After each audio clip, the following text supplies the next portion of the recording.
Quando se fala em artes marciais, pensa-se quase de imediato no Japão, com as mais diversas escolas destas disciplinas da defesa pessoal. O judo, por exemplo, deixou há muito de ser um vocábulo específico, passando a designar à la large todas as formas de luta sem armas e de punhos cerrados.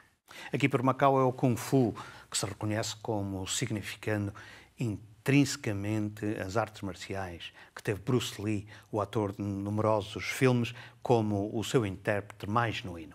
Claro que o judo é diferente do Kung Fu, ou do coreano Taekwondo e não sei quantas outras escolas do Extremo Oriente.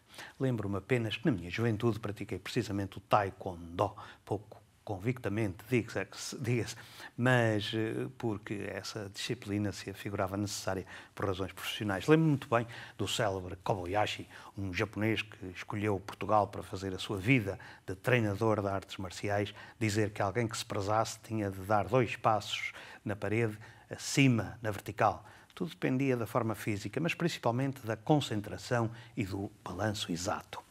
Kobayashi, mestre de Jiu-Jitsu, apesar de ter já certa idade, fazia-o com a facilidade extraordinária de um adolescente. Bom, mas isto para dizer que as artes marciais extremo-orientais só foram verdadeiramente conhecidas do grande público no Ocidente depois de 1900, ou seja, depois da revolta dos boxers. A revolta dos boxers, ainda hoje mal conhecida ou então subestimada como episódio pouco relevante, numa época particularmente conturbada do país do meio. Mas se alguém estiver interessado em aprofundar o assunto, não há senão que consultar esta monografia. Chama-se Pequim 1900, de Boxer Rebellion. E aqui está.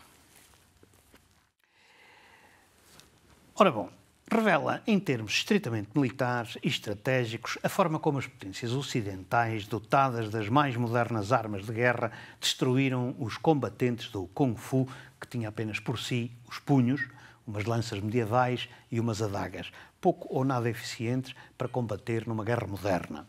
Vale a pena ler este livro, profusamente ilustrado, como é panágio da editora Osprey. Se quiser ir mais longe, então vale a pena ler este outro também. Chama-se The Siege at Pequim.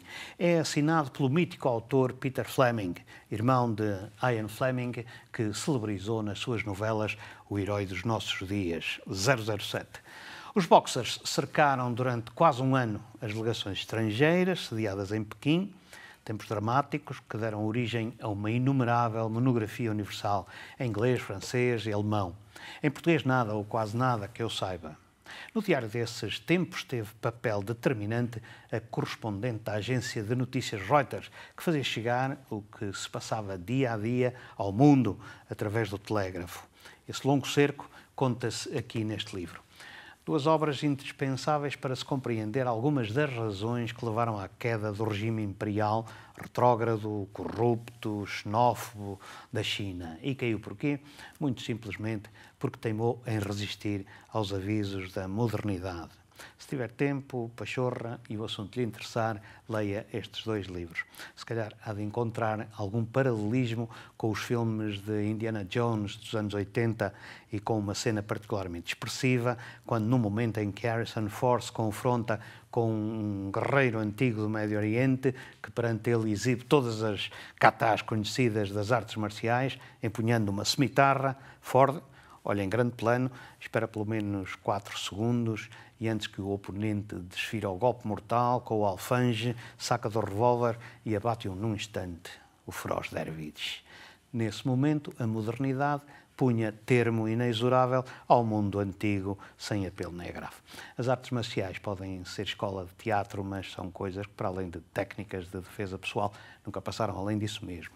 E a revolta dos boxers de 1900 confirmou à saciedade. O jornal Gordon, com 300 homens, espingardas de repetição e artilharia explosiva, artifícios muito diferentes das bolas de canhão dos tempos napoleónicos, chegaram para destruir em poucos meses a resistência da China. 300 homens armados de modernidade militar contra milhões de punhos virtuosos da justiça, que era como se chamavam os boxers, cultores das artes marciais do Extremo Oriente. Inevitavelmente perderam porque estavam fora da história. Volto para a semana com mais livros e mais autores.